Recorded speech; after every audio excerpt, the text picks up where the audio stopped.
Folks, what can I tell you about my next guest? This cat allowed himself to be adored, but not loved, and his success in show business was matched by failure in his personal relationship bag. Now, that's where he really bombed. He came to believe that work, show business, love, his whole life, even himself and all that jazz was bullshit. He became numero uno game player to the point where he didn't really know where the games ended and the reality began. Like to this cat, the only reality is death, man. Ladies and gentlemen, let me lay on you a so-so entertainer, not much of a humanitarian, and this cat was never nobody's friend. In his final performance on the great stage of life, you can applaud if you want to, Mr. Joe Gideon.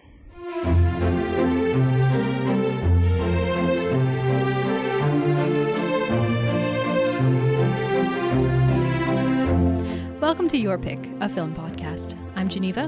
And I'm Tatum. We are two friends who love movies and love sharing them with each other. Each week, we take turns picking a film that is close to our hearts and talk about why it moves us, to tears, to laughter, and everything in between. We celebrate the craft of filmmaking, as well as the unique and personal ways we find meaning in the movies we watch.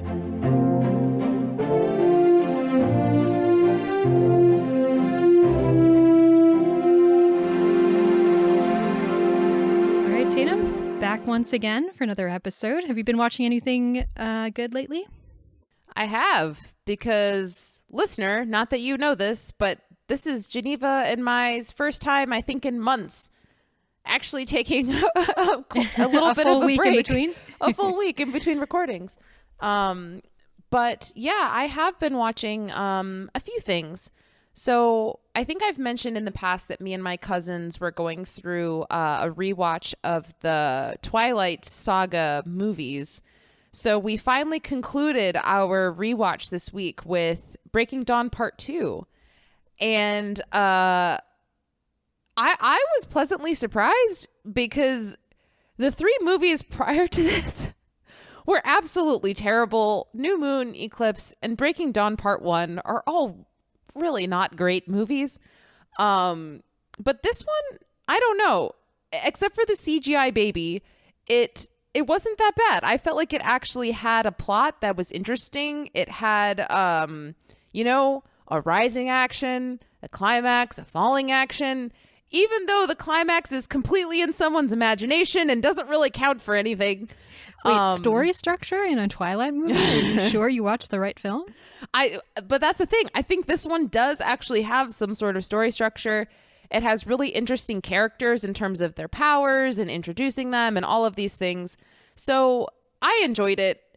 And I think ultimately it gives a really nice conclusion to the saga for fans of the story. And I remember when I was a huge fan at the time, I did find the conclusion to be satisfying, looking back on the memories from movie one up until now, and, them in the credits showing all of the actors and giving them their moment, even the most minor actors that were only there for like 5 minutes. Rami Malek, never forget. Yep. Except for the original Victoria, who they just completely didn't acknowledge at all. I don't remember that actress's name, but I found that to be a bit strange. But anyway, so yeah, we finished Breaking Dawn Part 2. It's, the issues I have with the movie are just not with the movie itself. It's more so with just the content that comes from the book, in terms of imprinting is really creepy and, lots of other things. You named my baby after the Loch Ness Monster. Which is literally a quote from the book. So it's like a lot of the issues, I think, just come from the original source material as opposed to the movie itself being bad, except for the CGI baby, which is bad. So yeah, I don't know. I didn't hate it. Is it a good movie? Kind of, maybe a little bit, but I didn't hate it. It was a big step up compared to the previous three. I'll just say that. And then also, Geneva, I thought you might find this interesting. So for the first time in a long time, I tried to rewatch the first Avatar movie. I couldn't get through it. Oh, interesting. James Cameron's Avatar, to be clear. Yeah. Yes. I was like... You're like the biggest Avatar fan that I know. I couldn't get through it. I was like, this is this is pretty rough. So is it the story? Do you find it boring? Do you find is it the characters? Both. What is all of those things? The story, the characters, it's boring. It's just what? So I guess the impact and the shock and awe of the CGI effects and being a part of that world have kind of worn off on me a little bit.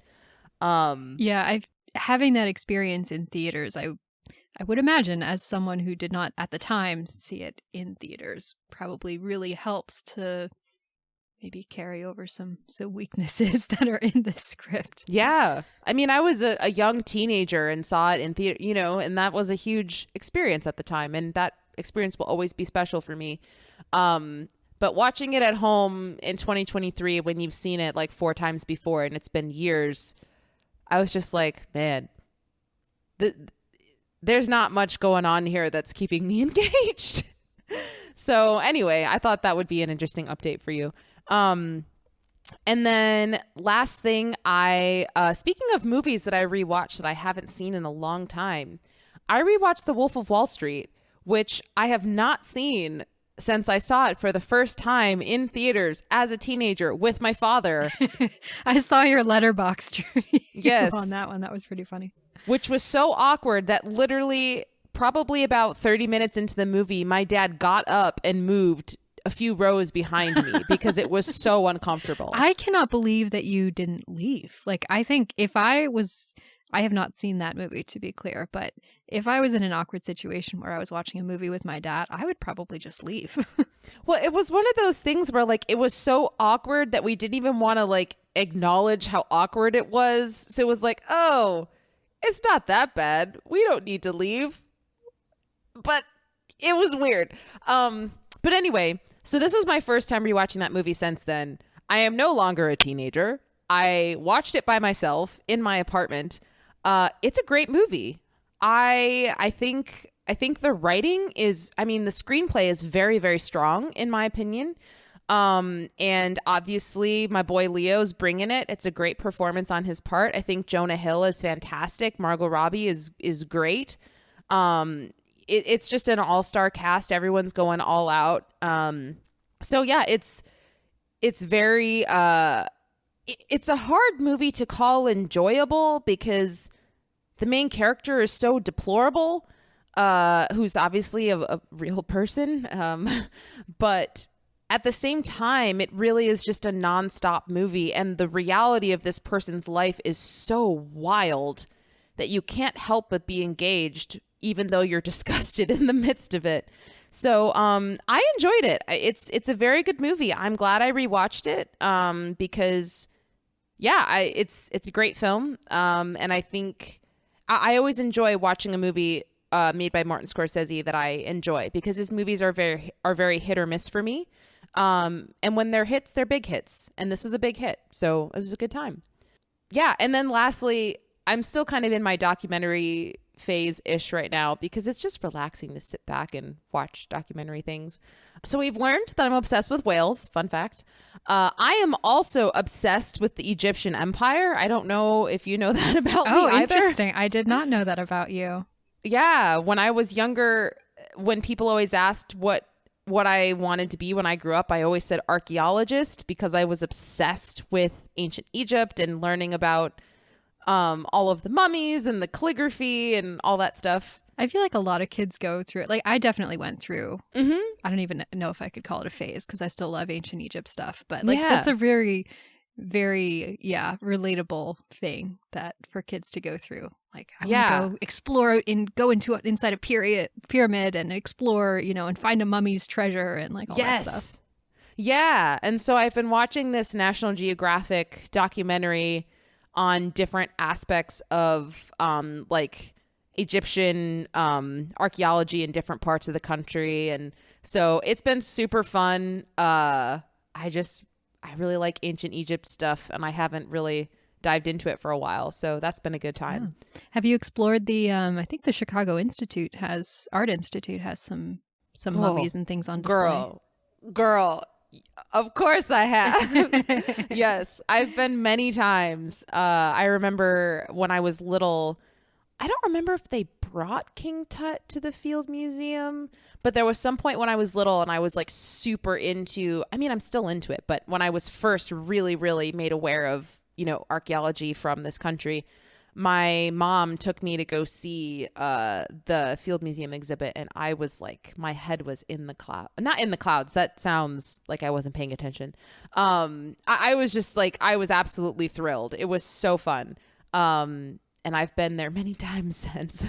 So yes, I have seen it. Yeah. Well, whenever you come to visit me in Boston, the Boston Art Museum has a really great Egyptian exhibit as well. Ooh, cool. Yeah, let's do it. But anyway, yeah, that's what I've been watching, kind of all over the place, but it's been a good time. How about you? Yeah, amazing. Yeah, a little bit less, but I've got a few things. So first, I've started a rewatch of the British cop show, Line of Duty, which I highly recommend. I've probably recommended it to you before, Tatum, but it's a British show that's been on for, I think there's like 6 seasons now, 6 or 7 seasons. You know, it's a British show, so they're each 5 or 6 episodes a season.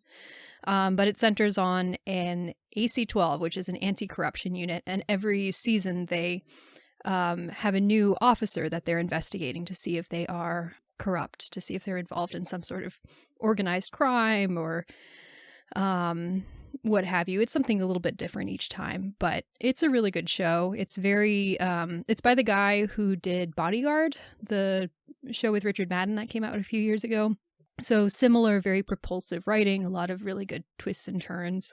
But the real draw of the show for me is the acting. There's the 3 leads who are in the anti-corruption unit, and the growth of their friendship over the series is really fun to watch. But the real draw is the guest stars that they bring on to play the officers they're investigating. So first season, it's an actor named, I want to say Lenny James, and he is just absolutely fantastic.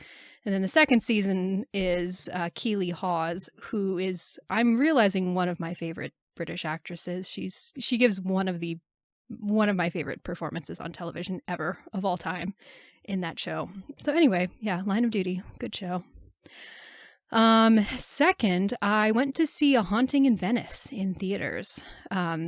So when we're recording now, that just came out a couple weeks ago. That is the new Kenneth Branagh Hercule Poirot movie, which is not based on, it's not a direct adaptation of any Agatha Christie novel the way his last 2 Poirot movies have been. It's loosely inspired by one, but is very much doing its own thing. And honestly, it is easily the best of the 3. I actually think this is a pretty good movie. It's very much Halloween oriented. It's very much a kind of a horror movie in addition to being a murder mystery. It all takes place in this really beautiful crumbling mansion in the middle of Venice. Whoever the production designer is, they really deserve to get a nod. That the sets in this movie look absolutely stunning. And it's just a really nice little thriller that's very melancholy. There's a lot of themes about loss and regret and being haunted by the past, and you know, having your profession as Poirot's, you know, dealing with death and dead people all day, and thinking about concepts like the existence of God and the existence of the soul, and is there life after death, and what is the meaning, you know, what is the meaning to our existence if there is no such thing as a soul, and like, you know, things I wasn't really expecting this movie to get into. And you know, it's still, you know, like the themes in Twilight, you know, Edward's like, I'm a vampire, I don't have a soul, that's why I don't want Bella to become a vampire, because I don't want to I don't want to take away her soul. Exactly. Basically the same movies, right? Am I right? Mm-hmm. Yep. Same movies, same themes as All That Jazz too. So, you know, they're all the equivalent. They're all the same movie. Let's be real. Anyway, Stephanie all that is Meyer to say, living out there with the giants. Yeah, all that is to say is that if you enjoy murder mysteries, if you enjoy like ghost stories, if you enjoy Kenneth Branagh, a really silly mustache doing a silly accent, it's actually a pretty good movie. I would recommend it. Definitely better than the previous 2. Okay, and then the last one that I watched, which covers similar themes. but in a very, very different way, is a movie called Oslo, August 31st. This is, I believe, the second in the Oslo trilogy by filmmaker Joachim Trier, and his collaborations with actor Anders Danielsen Lee. The third one I watched last year, which is a movie called The Worst Person in the World. Excellent movie. This movie is also excellent. It is also extremely depressing. It is about a young man who gets out of rehab. He's kind of temporarily let out. He's not quite finished with his rehab program, but he's temporarily let out so that he can go and do a job interview in Oslo.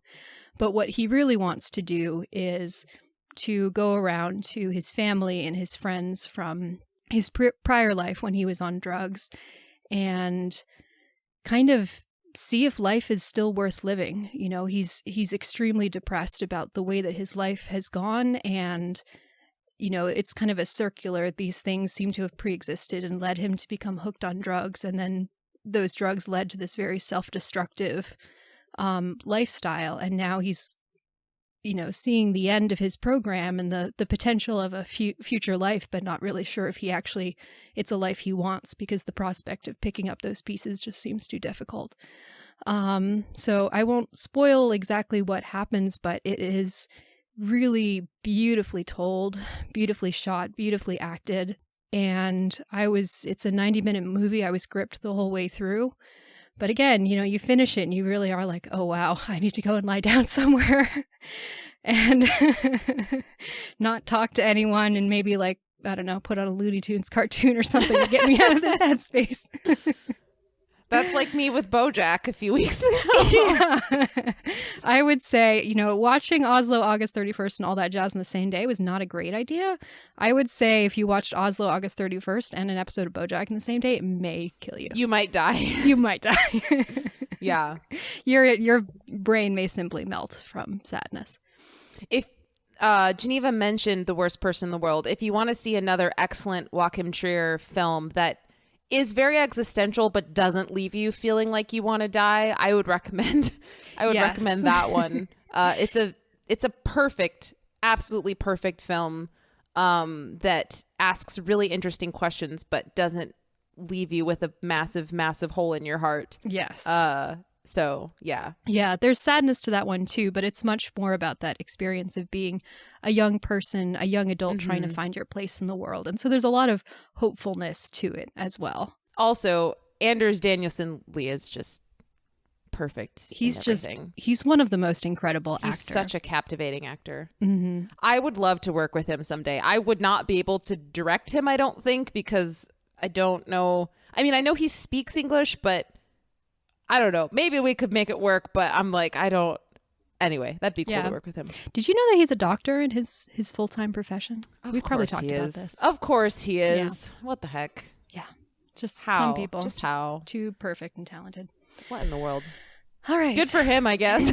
Yeah, I mean, good for him. Let me just make the world a better place, and on my weekends go off with my friends and shoot incredibly moving movies that are perfect examples of the cinematic form. I wonder if him being a doctor makes him be more interested in movie roles that have to deal with death and the purpose of life. I don't know. Yeah, I don't know. All right. Well, let us move from one deeply existential topic to another. Today on the show, we are discussing the 1979 musical drama All That Jazz, directed by Bob Fosse, starring Roy Scheider, Jessica Lange, Anne Reinking, and Leland Palmer. Yes, there is an actress named Leland Palmer. We spoke about... Is that a weird thing? Twin Peaks? Who's Leland? Laura Palmer's dad. His name's Leland? Yes. Okay. Sorry. My amusing self-aside did not work for you. I couldn't. I heard Palmer and I was like, but who's Leland though? Yeah. No, Leland Palmer is Laura's dad on Twin Peaks, who is a very crucial character to the show. Okay. Well, sorry, I'm not saying that for your benefit. I know you know that. I haven't watched that show in years, and there's 500 million characters, so Ray Wise is Leland Palmer. Gotcha. But Leland Palmer is also an actress in All That Jazz. Okay. Sorry. I thought that was very amusing. That is kind of funny. Right? Thank you. Yeah, I kind of looked at the cast list and then I had to look at it again. I was like, what? Wait, who is Leland Palmer, though? Oh, that's The actress who plays his wife. Yeah. Gotcha. Okay. This movie was just left and right, me being like, oh, you're from that movie. You're from that movie. There was a point in this probably about, I don't know, 5 minutes in where I was like, oh, that's the guy from Jaws. Yeah. It took me a while I was like, what do I know you from? And then once it clicked, I was like, oh, that's the guy from Jaws. Well, and fun fact, I don't think I threw this into my summary later on, but the original casting for Joe Gideon in this movie was actually Richard Dreyfuss, the other guy from Jaws. And then he had to pull out, and so they got Roy Scheider instead. What in the world? Would have been a very different movie if it was Richard Dreyfuss. Probably still would have been good, but it would have been very different. Very different. Interesting. All right. So, so earlier we did an episode on Cabaret. So we did speak a little bit about Bob Fosse, but just to kind of re-summarize for anyone who may not have listened to that episode. So Bob Fosse, for those of you who are not familiar with American musical theater, he's one of the most influential, well-known figures in kind of 20th century American musicals. Alongside his creative partner and wife, Gwen Verdon, he pioneered a style of dance characterized by stillness and sensuality, isolated body parts, awkward turned-in knees, and jazz hands. Fosse choreographed and or directed numerous Broadway classics of the mid-20th century, including Pal Joey, The Pajama Game, Damn Yankee, Sweet Charity, Pippin, and the show that would eventually become most synonymous with his name, Chicago. After appearances in several musical films over the years, in 1969 he turned to film directing with Sweet Charity. That movie was not a success, but 3 years later he won the Best Director Oscar for Cabaret. For the rest of his career, Fosse alternated between directing and choreographing for the theater and for film. Though undeniably brilliant, Fosse was also a deeply complicated man whose reliance on pills and sex wreaked havoc on his personal life. As shown in All That Jazz, Fosse carried on numerous affairs alongside his long-term relationships, and he frequently slept with the female dancers in the shows he directed. All That Jazz, which is written by Fosse alongside Robert Allen Arthur, is the semi-autobiographical tale of a successful director-choreographer forced to confront his personal failings, very much in the style of Federico Fellini's film 8½. Whereas the protagonist of 8½, is dealing with a creative block, All That Jazz was inspired by Fosse's experience of having a heart attack while in the midst of two intensive projects, editing the film Lenny, about the life of stand-up comedian Lenny Bruce, and directing the Broadway show Chicago, starring his estranged wife, Gwen Verdon. Fosse underwent open heart surgery, and while in recovery, he began thinking about a new project that would explore the prospect of death in a very personal way. The script that eventually resulted was a thinly veiled portrait of himself, so thinly veiled that reportedly the original draft actually used the names of all the real-life people they were based on. So Bob Fosse became Joe Gideon, Gwen Verdon became Audrey Paris, Nicole Fosse, his daughter, became Michelle Gideon, and so on. It is worth noting that Anne Reinking was Bob Fosse's girlfriend at the time of his heart attack, and so by playing the character of Katie Jagger, she was basically playing herself in the role. However, Reinking was forced to audition for this part. I did not see anything online about why this is. This could have been a studio note, but it's also possible that Fosse was just being a dick. All That Jazz tells the story of Joe Gideon, a musical theater director struggling to bring a new show to the Broadway stage while simultaneously editing a film about a stand-up comedian. To push through the stress, he relies on a daily routine of dexedrine, alcohol, cigarettes, and one-night stands, regularly lying to his current girlfriend and neglecting to spend time with his daughter. The first half of the film cuts between Joe's frenetic schedule and scenes of Joe in a darkened backstage set, talking frankly with a beautiful woman in white about his past, his failings, and his attitude toward art. About halfway through the film, Joe suffers a massive heart attack and is taken to the hospital. At first, he continually flouts the advice of doctors to slow down and rest, but as he begins to realize the seriousness of his condition, he begins to struggle against the prospect of death. Through a series of hallucinations, Joe processes his regrets as elaborate musical sequences in which the women in his life scold him about his self-destructive lifestyle and the pain he has brought on them. Joe's too late discovery that he wants to live eventually turns to resignation with a final blowout number, Bye Bye Life, in which Joe bids farewell to the world and is welcomed into death by the woman in white. All right, so in terms of my experience with this movie, I first saw this movie last year or the year before. It was while I was doing research for my master's degree, my senior thesis. I don't know if I've talked about it on this podcast before, but my master's dissertation had to do with musicals and musical movies specifically. And so there was just a period where I was watching a lot of musicals I'd never seen before, filling in a lot of gaps. And this is one of those movies that's always on lists of best musicals ever made. So I thought, well, I've got to see it. I like Cabaret. We'll see what this has to offer. I love Roy Scheider. Always excited to see him do things. And I love this movie. I really love Fosse's as a director, as a film director. I think the way that he uses editing is really interesting.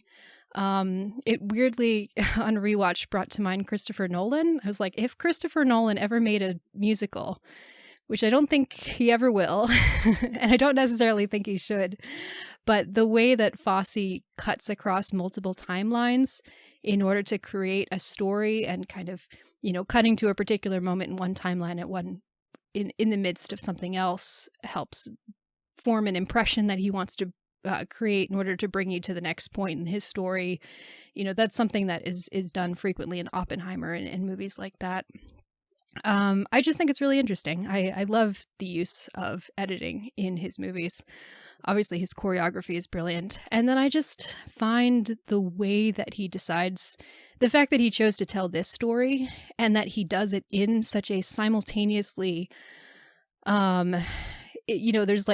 is self-indulgence and self-justification in this movie, certainly, but there's also a lot of self-loathing and a lot of, let me just bear everything that I know is bad about myself, and I'm going to put it up on the screen, what a bad person I am. And yet also it doesn't seem to have necessarily made a difference in the way he lived his life. And that sort of self-reflection and self-flagellation, I just find so interesting. And it, the ending of this movie, the way that Joe moves from, through the stages of grief as is kind of a recurring motif throughout the movie. And he moves from denial, and anger and bargaining, and he moves into acceptance, and he moves into this, well, what does it mean to accept the fact that I'm dying and accept the fact that I've always lived thinking that I have more time and now I don't have more time. I just find that to be a really interesting theme that I always enjoy seeing explored on screen.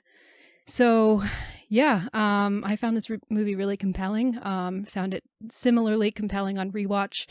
The final shot, which I hope we can, talk about at least briefly at some point, is particularly, I think it's just so well timed. It's such a brutal gut punch to cap it all off. So, yeah, and I think there's a lot to talk about too with the idea of being an artist and transmuting all of your regrets and struggles and fears into art, and the positive ways that can happen, and also the negative ways that can happen. So, yeah. Tatum, I know this was your first time seeing this movie. I know it was a difficult watch for you, so I do apologize for that. But, yeah, your thoughts on this watch of the movie? Well, first of all, I wasn't aware that you'd seen it for the first time so recently. But that's super interesting. Because I know you loved Cabaret, and so I figured you would have been rushing to see this right away after you saw Cabaret. I think, to be honest, this movie is not super easy to get hold of. I don't think it's on any streaming service right now. So I think I may have wanted to watch it. I still never got it from the library. It never came in from the library. Oh, really? Yeah, I couldn't find it. Well, you found it, but yeah. I found it. But yes. I think I may have wanted to watch it right after Cabaret, and I just had trouble tracking it down until within the last couple of years. Yeah, I probably would have given up too. If this was a movie that I really wanted to watch, but I didn't have to watch it for this podcast, I would have been like, well, I've done all I can, so I guess I'm just not going to watch it because I can't find it anywhere and the library is not giving it to me. Yeah, so yes, Geneva said, like she said, I had never seen this movie before. It was not necessarily a movie that was on my list to watch. I was aware of the movie. I knew that it existed. I knew that it kind of had a high reputation, but just for whatever reason, I wasn't itching to see it. I think I mentioned on our Cabaret episode that for some reason in my mind, Cabaret, All That Jazz, and Chicago were kind of all the same movie in my head. And yeah, it's understandable. Yeah, and Chicago was the first of the three that I had seen, and I don't like Chicago. And so because of that, I wasn't particularly itching to see Cabaret or All That Jazz. But then after absolutely adoring Cabaret and thinking it's a brilliant masterpiece, I was looking forward to watching All That Jazz. But all that being said, this movie was not at all for me. I think it was a movie that it's very well made. It's very well acted. I think obviously this is, as Geneva said, recognized by probably the majority of moviegoers to be one of the best musicals ever made. And so I kindly resign my opinion to the global decision to have this be one of the best musicals ever. I'm sure everyone else is right. But to me, I found this movie to be incredibly offensive. I've mentioned before on this podcast, particularly when I think Geneva, you and I were both rewatching Mad Men around the same time. I really, really struggle with movies and television shows that portray abuse of women. And Bob Fosse is already a problematic person I don't even think it's in my opinion. He's not the best guy. And I think he's very obvious about that with this movie. And so it was really hard for me to see over an hour of someone just very extremely poorly treating women. That's very difficult content for me to engage with, so much so that I normally avoid things like that because they're so disgusting to me. So I'm aware that the movie is not trying to glorify that. I don't think that Fosse's trying to be like, oh, hey, look at me. I'm a cool guy. I'm a ladies' man. Like, I'm a player. Yeah, like the movie is very much about how destructive his actions are. Yes, like he's not glorifying it at all. But that doesn't make it any easier of a pill for me to swallow because this content and this theme in general is extremely triggering and difficult for me. And because that was such a strong theme in the first 30 to 45 minutes, I couldn't really recover from that throughout the rest of the movie. I think it pivots a little bit and it focuses less on how much of a dirtbag he is as time goes on, and it gets more introspective and him battling with himself as opposed to seeing very explicitly the destruction he causes other people. But I couldn't get past the first 30 minutes. I found myself thinking of A Clockwork Orange, which is a movie where I think it's a brilliant film. I think it's very well made. I think it's a good concept. But the beginning of that movie is so offensive to me that it's hard for me to recover and watch the rest. I did watch the rest of A Clockwork Orange. I also watched the rest of this movie, but I find it to be in a similar lane for me. I also struggle with, and I don't have an answer to this. It's more of a philosophical type of question, I guess, that I think a lot of people and artists in particular ask. But I really struggle with artists who are really bad people and just just that question of like, when do we separate the art from the creator versus when do we hold the creator accountable for their actions and not glorify their art?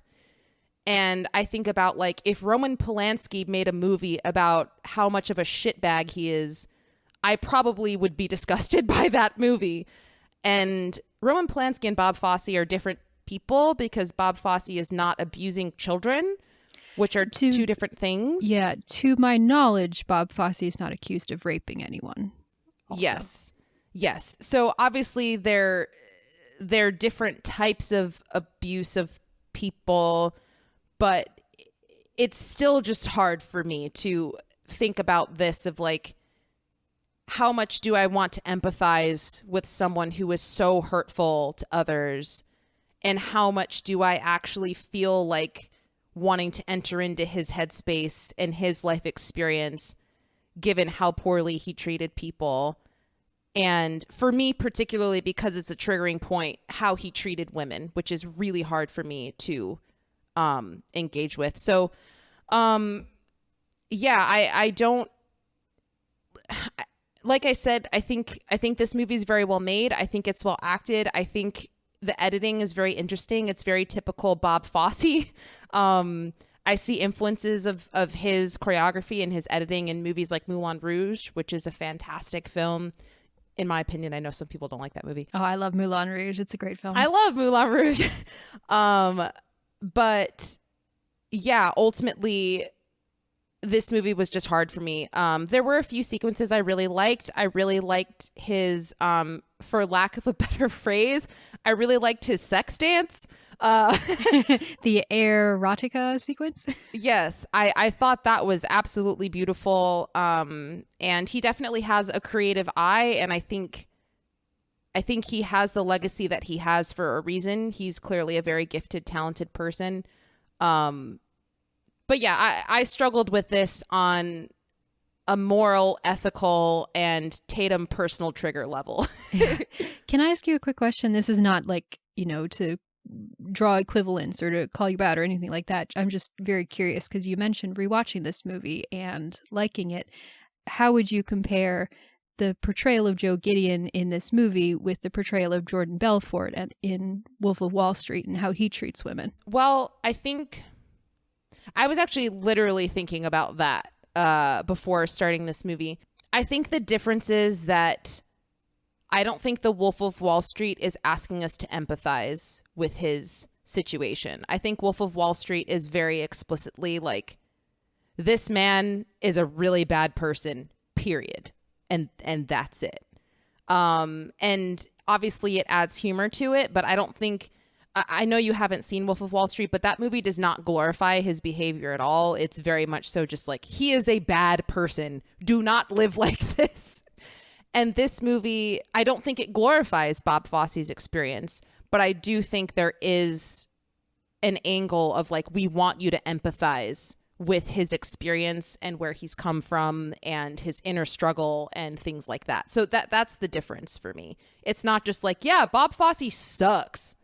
It's like, he sucks, but also I don't know.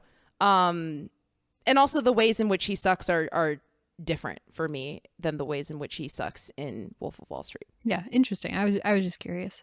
Yeah, it's definitely a valid question. Like, I was literally thinking the same thing. So, yeah. All right. Well, let's talk through this movie a bit. I was thinking we could kind of maybe talk through the first, kind of divide it in half and talk through the first half pre-heart attack and then the second half when the sort of existential moments start ramping up. So as I mentioned, this movie is about a director who's working on these two projects simultaneously. So it starts off with this really, to me, iconic opening, and that's mainly because I've just rewatched it on YouTube like probably 24 times, where it keeps cycling through him doing the same routine where he takes some Dexedrine, he puts some eye drops in, he has his classical music that's playing, he has like some Alka-Seltzer, like it's rough living, it's very much like, let me just get myself going for one more day. And then we see the audition process for his next show, and this song called On Broadway sings. It's all wordless. It's just these people going through these rehearsals to audition for him and his producers. I think this is a really good opening scene in really showing Joe in his element to me and showing what he is good at. And he is genuinely a very, very talented director. Like the way that he interacts with the different dancers, the way he gives rejections to them personally, he gives them notes, he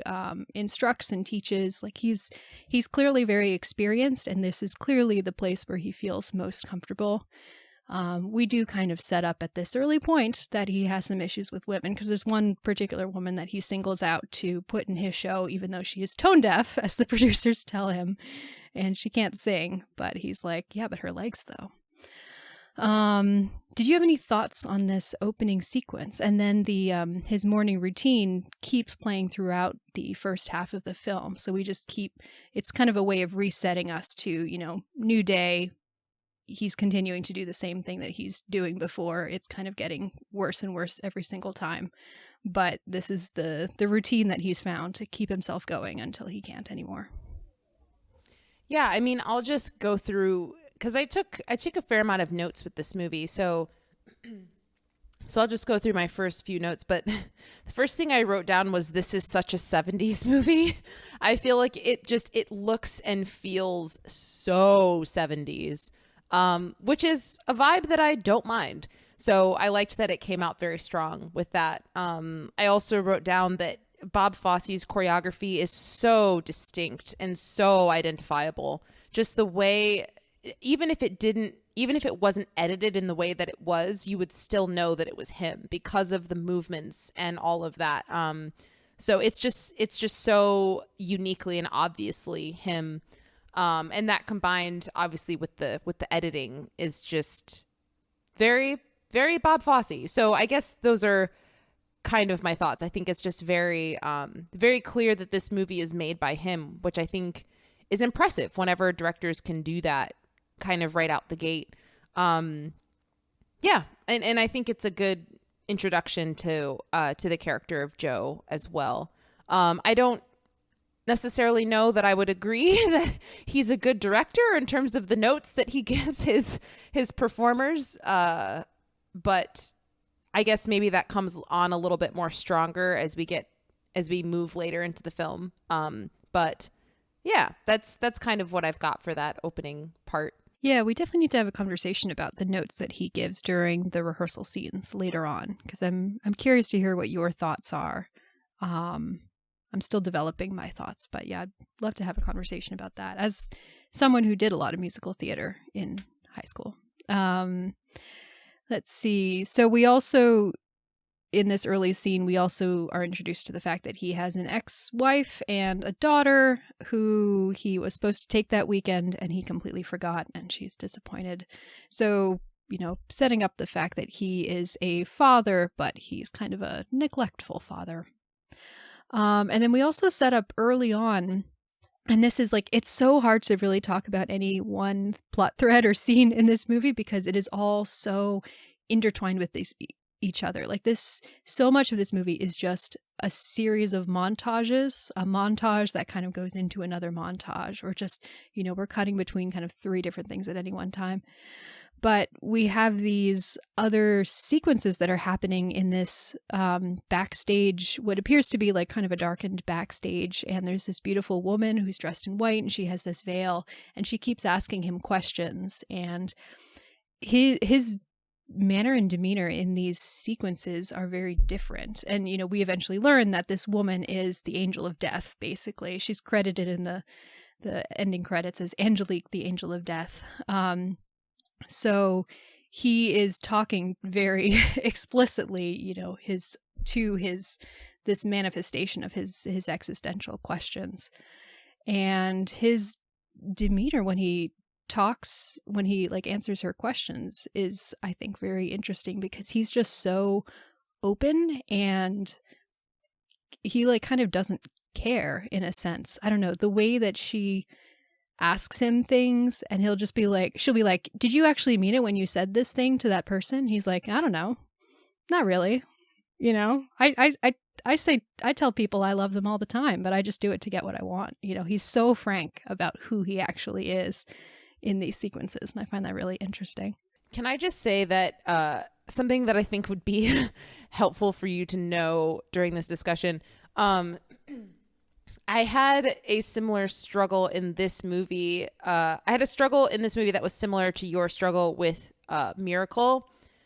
All of these dancers looked the same to me. I really struggled to identify. Also, he has so many freaking girls. I'm like, I don't know which one is your girlfriend? I don't know which one is your ex-wife. Is the angel? I was like, is the angel one of these dancers? Like, I literally, it was very hard for me to differentiate between all of the different women in this movie.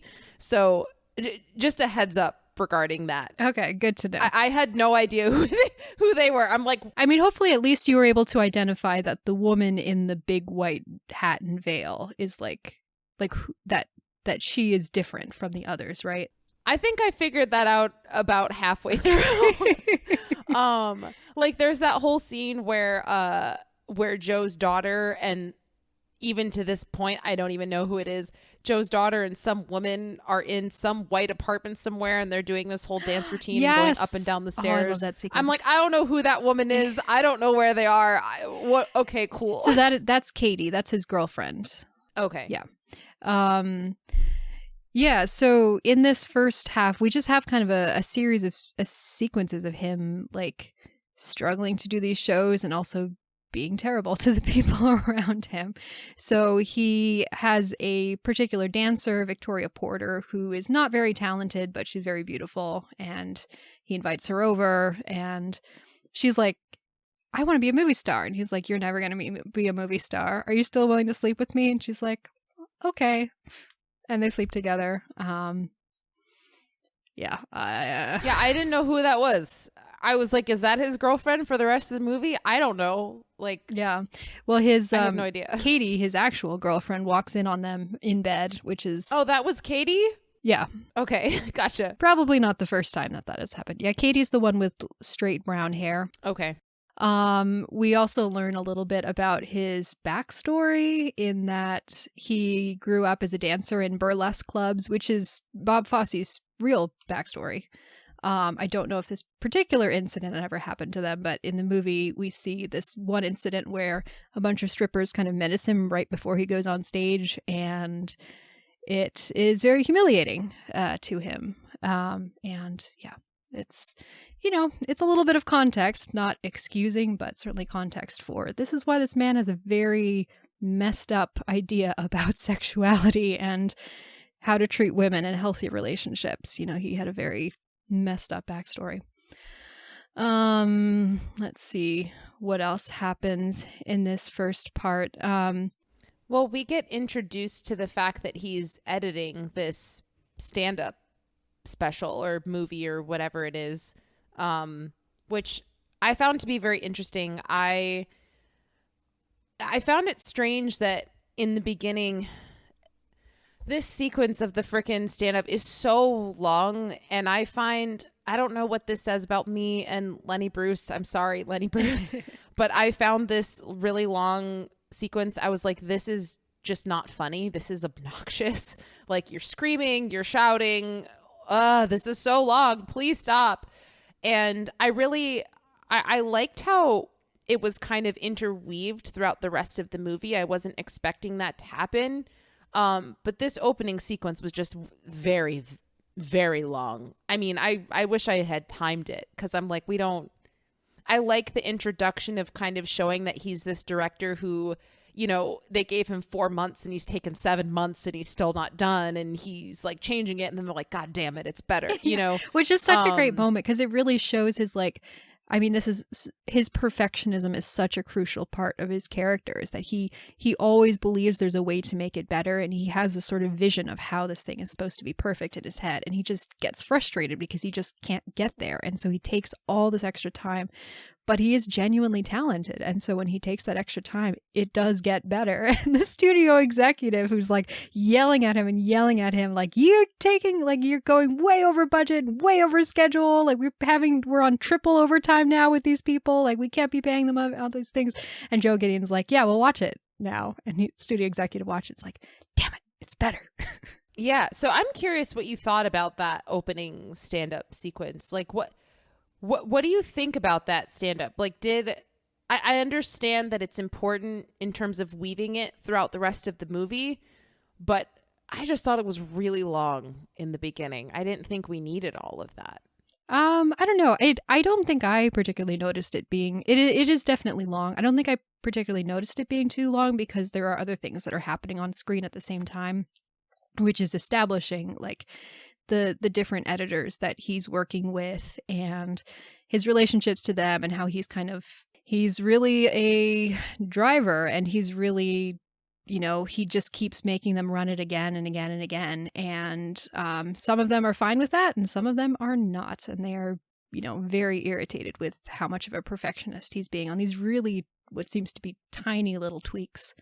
So yeah, I didn't feel like it went too long, although it definitely is long. And it does set up, because that monologue that the comedian is giving is this monologue about the 5 stages of acceptance that you're going to die, which is played in audio later in the film and becomes very important. So it is kind of setting up things that are going to be used later. I agree. I just don't think we needed to watch him tell stand-up for minutes upon minutes. I feel like we could have just had the sequences of him explaining the 5 stages of grief and some like little bits of filler to give it context, and maybe the I'm dying sequence with a little bit of context.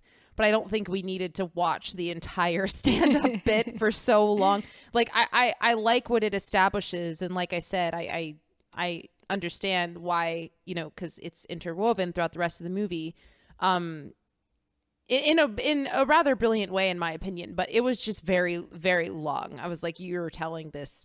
Like, I don't need to watch this whole stand-up special. I'm here to watch this movie, not to watch a stand-up special. Yeah. But that's just because I guess it didn't tickle my fancy in terms of humor. I was like, this is just annoying. Yeah, it's definitely a more old-fashioned style of humor. So yeah, I don't disagree with you there.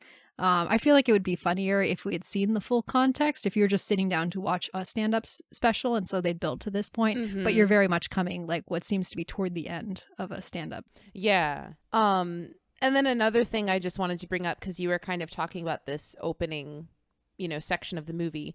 There was one moment that I was so upset when I think you said it was Kate who walks in on. Yeah, Katie is his girlfriend who he keeps cheating on.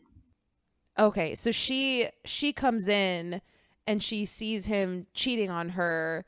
And her response is, "I'm sorry." And I was like, girl, you do not need, like, why are you apologizing? You don't. And I think it sets up an interesting dynamic between the two of them. But at the same time, like, again, it just triggers that thing within me of like, this is how he treats women, that to the point that even when he's cheating on them, their automatic and first response is to apologize to him. And I'm like, I hate that so much. I really hate it. Yeah.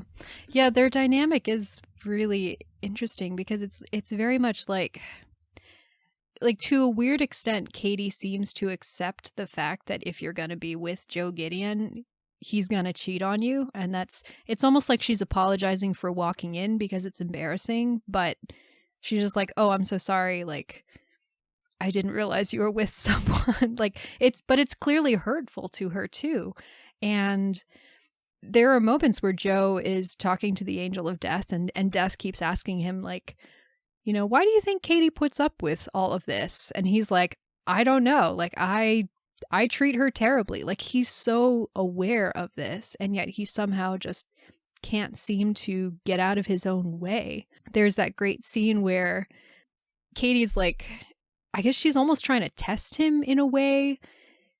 I think it's a little bit of that dynamic of like, I can accept the fact that you cheat on me. I just want to know that you actually do have feelings for me. And so she tells him that she's thinking about taking this 6-month job which would take her away for, half a year, and he doesn't really respond. And so she goes and calls up another dancer and is like, hey, want to go out to dinner? And then Joe gets all possessive and miffed.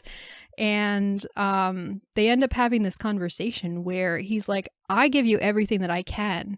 And she's like, yeah, you give me a lot of things. You give me a lot of material things, but you're also, she says, really, I wish you weren't so generous with your cock. And yeah, I don't know, this dynamic between them where it's like, he really feels like as long as he is upfront and honest about his failings, and then is trying to be generous in the other ways that he can. He's just like, this is the person who I am, and you just have to accept it or not.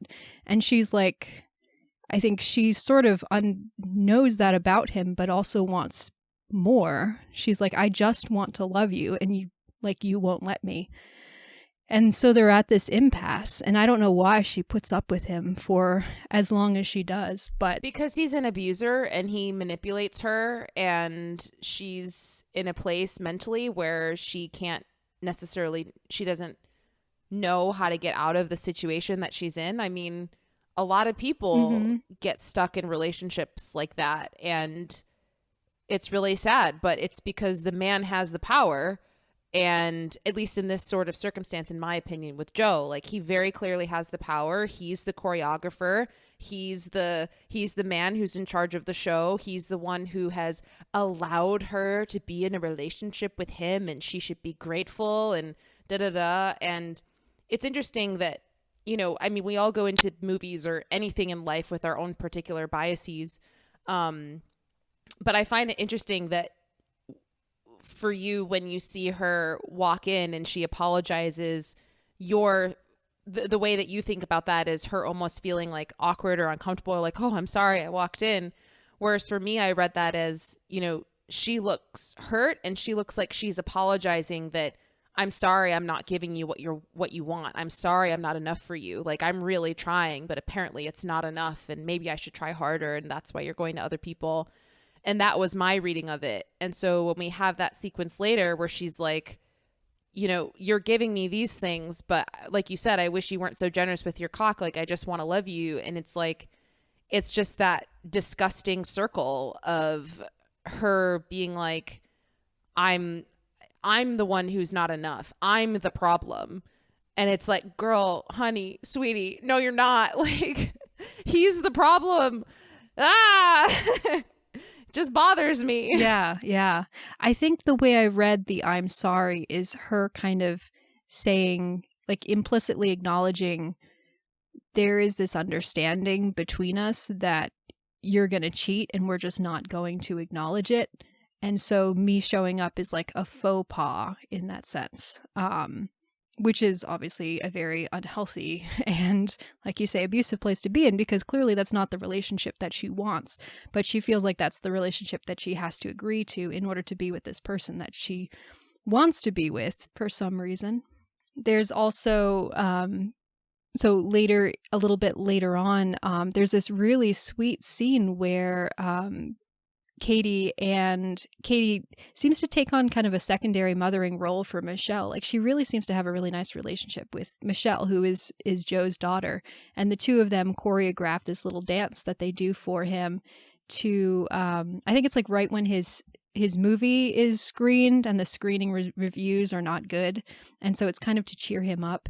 And it's just this really adorable little scene of the two of them. And she keeps on coaching Michelle and how to do it. And like, she's so supportive of Michelle, and it's like all of this love and support that Joe himself is not really giving Michelle. But Michelle so much wants to have a relationship with Joe, and Katie really wants for them to be some sort of a family.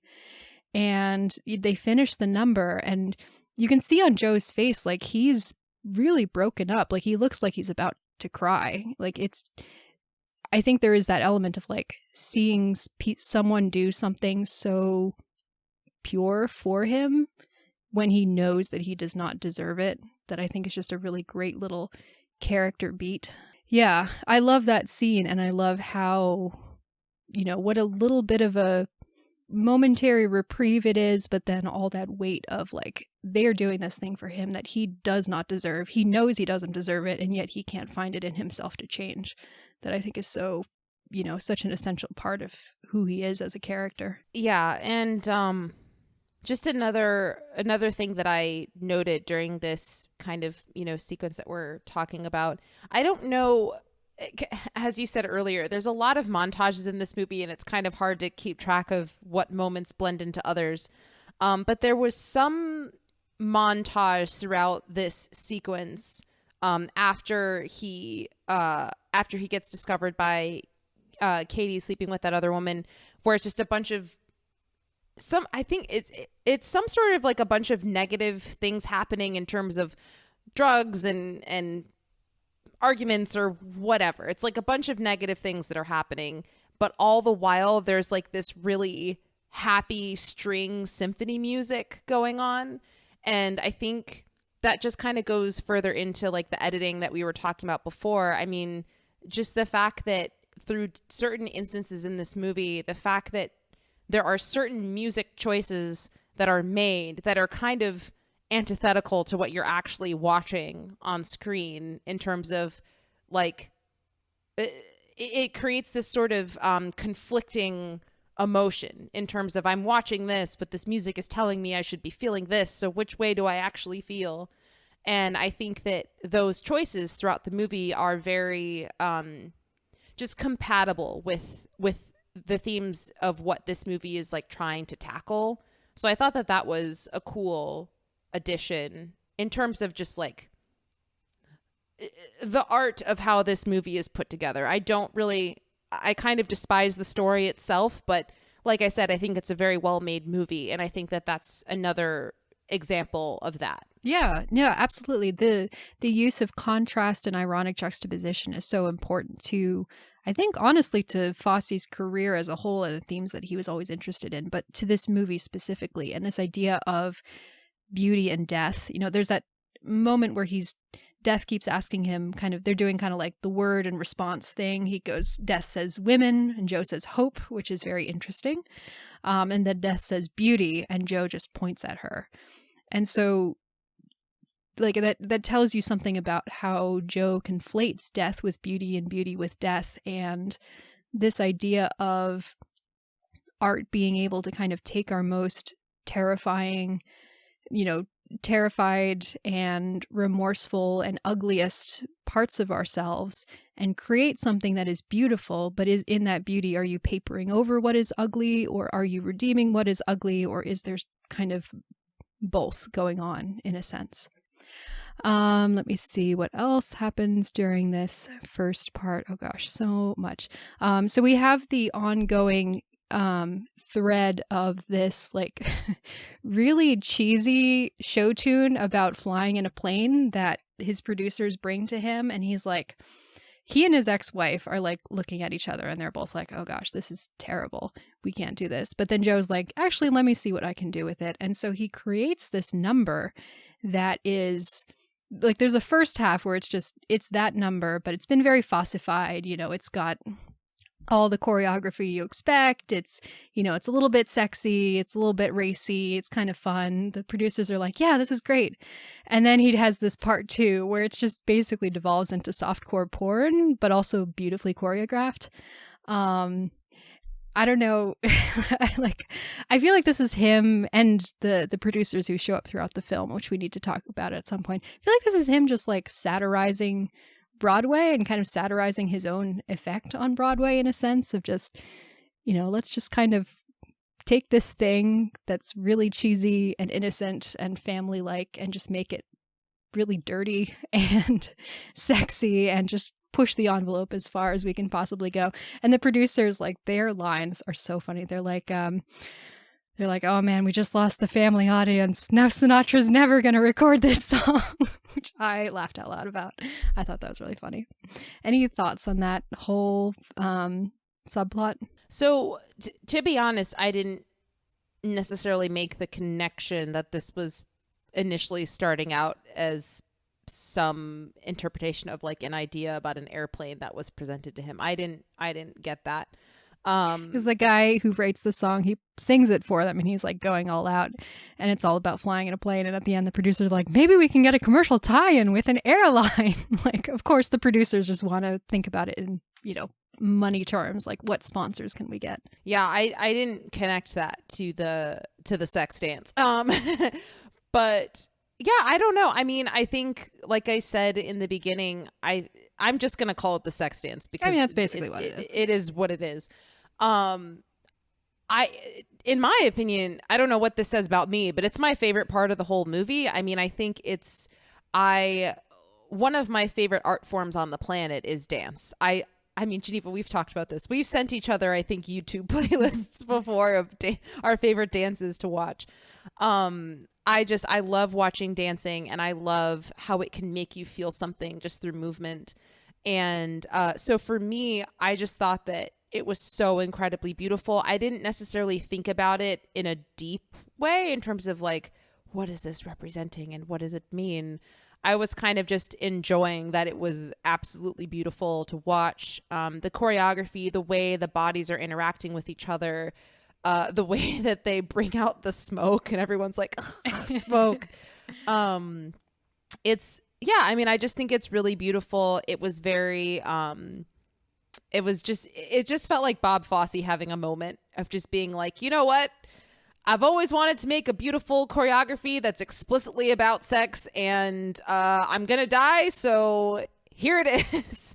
So it almost felt like something he'd always wanted to make on his bucket list. Yeah, but he, was so tied into making things for family audiences. Yeah, because Chicago is such a film for such a show for family audiences. Very much so for a family audience.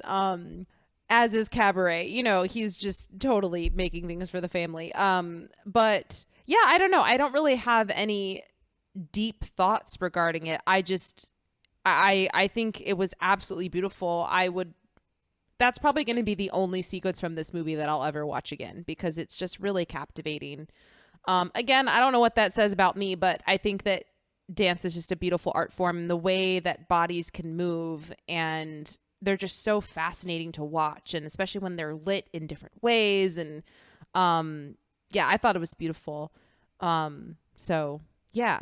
Yeah. Well, prior to the performance of this song, we get a really great scene where Joe is Joe's like, he feels like he's blocked in his ability to choreograph. He teaches the dancers a move, and they do it fine, but he just doesn't like it, and he goes off and he goes and talks to his ex-wife. And I really love the scene between the two of them where his ex-wife is practicing a number for her own, possibly even choreographing the number herself, and he's just like standing there talking to her, and she's like dancing around him, and then every once in a while she's like, here, help me up, or here, help me like stretch my leg a little further, or like doing all these things. And it just gives you, I think the chemistry between those two actors is really great in giving you that sense of these are two people who have been working together for so long, and they have these really complicated feelings about each other. There is still love there. There's also a lot of hate and frustration and conflict, but they know each other so well. They know each other's dance style. They know each other's bodies. They know each other's abilities. And she knows him. She knows that he always gets to this point where he feels blocked up, and that's right before kind of the dam of inspiration breaks, which it then does. But they're also arguing about, the fact that he was a terrible husband who cheated on her constantly with women whose names he can't even remember. And yeah, I don't know. I really love that scene, and the chemistry between them, the way that it's choreographed and blocked, where there's just so much familiarity between the two of them. Do you remember that scene? Any thoughts on it? Yeah, so I wrote down on my notes, conversation while dancing, 5 out of 5 stars. That's literally what I wrote down. So yeah, I also liked that sequence. I thought, for the same reasons that you said, the fact that it just shows this familiarity between the two of them, and her kind of like, haha, yeah, classic Joe, like, I kind of don't really care, because so kind of backtracking a little bit, because this whole sequence, there's a lot going on here. This movie moves very quickly. And we're kind of going all out of order.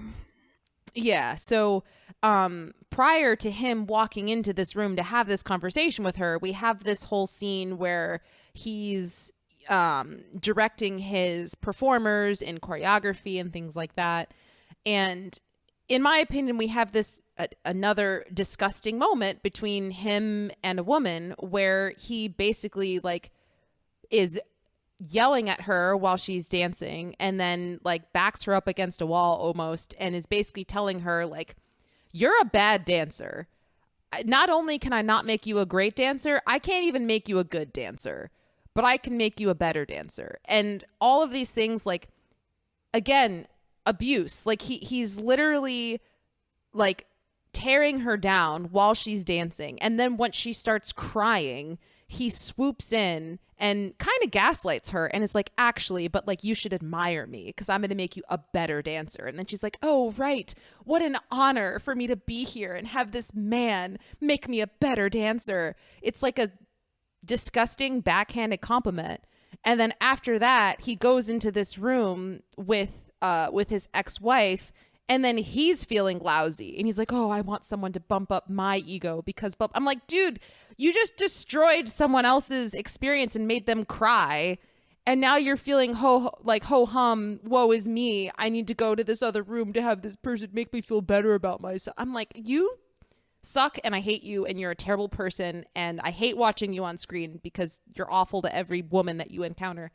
But that then leads up to this scene where, again, it's that conflict of like, it shows how terrible of a person he is, but then it also shows like, it gives hints as to why he might be that way or he's actually insecure. And I'm like, I get that, but also that doesn't excuse your act. Like, I'm not gonna have empathy for you because you're walking into this other room and showing that actually the reason you're lashing out is because you're insecure. I'm like, I don't care. Like, that's not an excuse. You're a terrible person. So anyway, I kind of lump that whole thing together of like starting with his like helping direct his performers through choreography and then straight up abusing and gaslighting this woman to then feeling, oh my gosh, what was me? I hate myself, to then going into this moment where he has this a little bit more transparent, honest conversation with his ex-wife, where it ends and she asks herself, I don't remember specifically how it's phrased, but she's like, basically like, why can't I quit you type of thing. She's like, you're going to drive me crazy. Yeah. Yeah. Yeah. But yeah, I'd love to hear your thoughts on kind of that. I mean, I guess we're kind of talking about all of it, but that beginning part that leads into this. Yeah, no, that's interesting because I actually had a very different reading on that scene and on his behavior in that scene. I think there are things he does wrong, but I actually see a lot of that scene him being a pretty good director. So the woman that he singles out that scene is Victoria Porter, who is the dancer he chooses at the beginning, she's not the greatest dancer. She's not a very good singer. He basically chooses her for this show because he wants to sleep with her, which he then does. But because she's not a very good dancer, she's not doing very well in this scene. Like, she's genuinely not very good, as good as the other people in that scene. And she recognizes it. And that's why when he has her do it over and over again, she starts crying. And so what he does is he comes over and kind of takes a sidebar with her and he tells her, listen, I'm going to be honest about your ability. You're not great. You're probably never going to be great, but I can work with you and I can make you better. And that's what he does. Then in the next scene, it shows her doing the number again, and she does it better. And he is encouraging to her. He tells her it's better. And like, it is one of those complicated things where it's like the only reason she's in that show is because he's a disgusting human being who wanted to sleep with her. He didn't genuinely choose her because she's right for the job.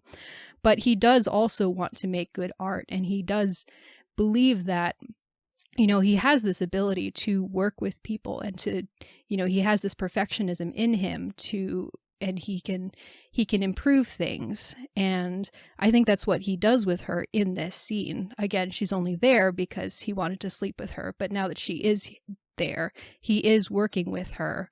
And I don't think he gaslights her. I think he's telling her the brutal truth. I mean, it's certainly not the most tactful way to put it, but it's something that they both realize, and he's just stating what they both understand. And he's also stating, I can make you a better dancer. And then he does that. That was my reading. That's really interesting because I see it as literally flat out abuse. Well, this is like redux of our conversation last week where, you know, I'm like, I don't know about this coaching style. It seems pretty abusive. And you're like, no, that's just normal. To me as a musical theater person, I'm like, I don't think this is that unusual. Yeah, I don't know. I mean, even you talking about him being a perfectionist and wanting to make great art, I'm like, I get that, but he's treating her like an object in order to meet that end. Like, he doesn't care about her at all. He's literally like, you are a object that is here that I can manipulate in order for me to reach my own selfish ends of creating beautiful art. And whether that means I need to make you cry, if I have to make you cry, I'll do it. If I have to be brutally honest with you, I'll do it. If I have to make you feel confident, I'll do it. If I have to tear you down, I'll like, none of it feels genuine. It feels like it's abuse to me. It just is. And I can't see past it. I mean, I just see, you know, again, because I have a personal bias towards men treating women certain ways. And it's like, this is a young woman who wants nothing more than to be a great dancer. And I just like, why would you take a young person who's like, why would you treat them that way? It's just not okay. And you know, I know it happens. Stories like this come out all the time from not just dancers, but athletes as well. I mean, dancers are athletes. Dancers are athletes. I'm going to say that right now. But like, this comes out all the time from people who are younger and they admire a coach or a trainer or whoever, and they exploit them because they're in a position where they're like, I want to be better, and I believe that you're the person that I can take you there. And the person in power knows that they're the one in power, and they take advantage of that, and they treat you like garbage because they know you won't leave. And I don't think that that's okay. And I think that that's what's happening here, in my opinion. Whereas, I mean, we don't need to go into like miracle versus all that jazz, because whatever, to each their own, right? But I feel like that is something where like I don't know, he's not terrorizing them emotionally and making them cry and then turning around and being like, oh no, but I believe in you. It's like, no, I've believed in you all along. I just want to push you to like understand who you are and what you're capable of and what you can do. And he's also not bringing them onto the team because they don't deserve to be there because he wants to sleep with them. Like, they have a deserved respect for him. They've tried out, they've qualified, they deserve to be there. And he sees something in them and wants to help them reach their best. I don't know. They're just very different scenarios to me. Because this starts from a place of her being an object, I think it stays in a place of her being an object. But that's just my own opinion. Yeah, I mean, I think we'll just agree to disagree with this. I'm definitely not saying that it's an example of him being a great person, because nothing he does in this movie is untainted by bad ulterior motives. I just think in this particular moment, he is demonstrating, not tactfully, but honestly acknowledging the fact that she's not measuring up, but also giving her the intention that she needs and telling her that, like, I am willing to continue working with you and to make you better. And then he does. And when he does that, I think you see on her face that she knows that she's done it better. Like, she comes away after that rehearsal feeling like, I was able to achieve something that I wasn't able to achieve before. I think that's true. I think that she does feel that way, but you can come out of an abusive scenario feeling that you've done something better. And you know what I mean? Again, this is not me saying that you're wrong. This is just me trying to, because I feel like I'm fighting an uphill battle here. I feel like everyone else in the world is like, no. And I'm like, I'm trying to justify where I'm coming from. Sure. So people don't think that I'm just like some hoity-toity person who's like, oh, this movie, blah, blah, blah.